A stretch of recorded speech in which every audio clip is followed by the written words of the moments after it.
Desigualdade social é a diferença econômica existente entre determinados grupos de pessoas de uma mesma sociedade. No filme ou livro Morte e Vida Severina, mostra a dificuldade que o pessoal do Nordeste passa para poder sobreviver. É mostrado isso quando o personagem principal ele sai do sertão pernambucano em direção ao litoral na esperança de conseguir melhores condições de vida. Severino é um entre muitos com a mesma cabeça oca, com o mesmo nome e o mesmo final trágico, que é morrer antes dos 20 de emboscada, morrer de velhice antes dos 30 e morrer de fome um pouco a cada dia. O filme abre a possibilidade da gente refletir sobre a realidade de vários severinos dos dias de hoje. O emprego e os baixos investimentos acabam deixando pessoas como o Severino do livro sem oportunidades, porque essas pessoas vão para os grandes centros em busca de melhor qualidade de vida, mas acabam enfrentando uma maior desigualdade. Embora seja um livro de 1955, o problema da desigualdade social ainda é muito presente na nossa sociedade. E as causas dessa desigualdade é a má distribuição de renda, é a concentração dessa renda, é a falta de educação nos setores mais pobres, ou seja, as pessoas dos setores mais pobres, não recebendo essa educação, não tem como competir com as pessoas mais ricas, por exemplo, para entrar numa faculdade federal. Não tendo essa educação, elas não vão conseguir empregos, porque elas não vão ter o diploma. Enquanto as pessoas que já nasceram ricas, já nasceram com oportunidades, vão ter esse diploma.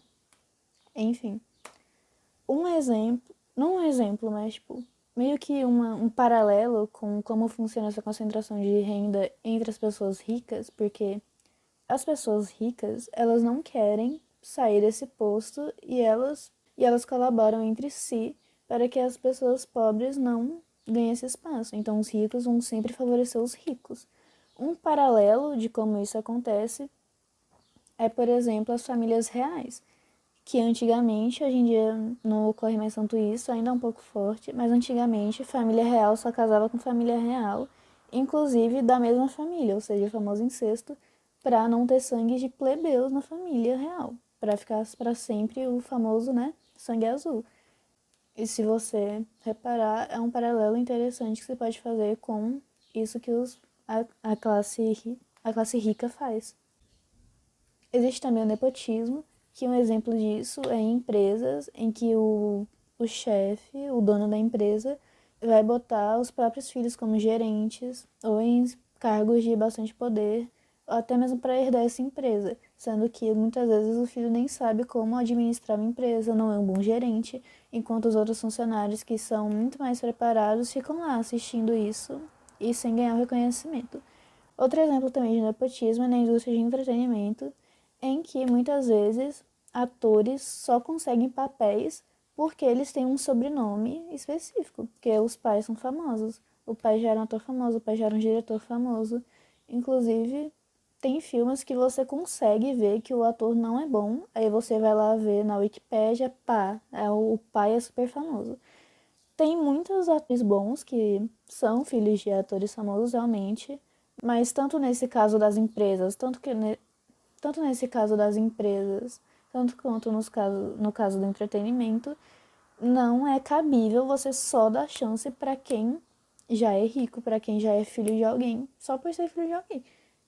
Você tem que dar chance para outras pessoas, até para variar o mercado, para dar uma cara nova. Se os filhos realmente forem bons no que eles fazem, obviamente não tem problema eles ainda estarem lá, mas por mérito, só por ser filho, não é cabível.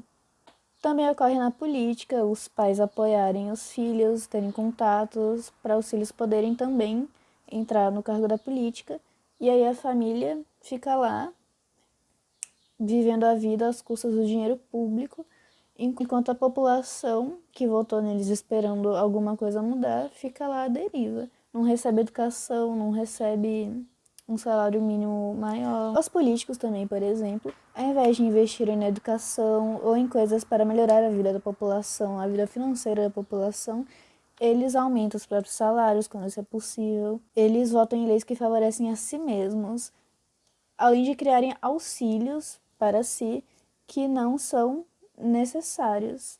Eles só criam para poder ter mais poder, mais dinheiro. E não é errado uma pessoa ter mais dinheiro que a outra. O errado é quando existem pessoas que têm US$ 1 bilhão, e existem países que a renda per capita é US$ 1. E isso é, no mínimo, problemático. Então, sim, é um livro bastante atual e a desigualdade social ainda é um problema que ainda deve ser combatido.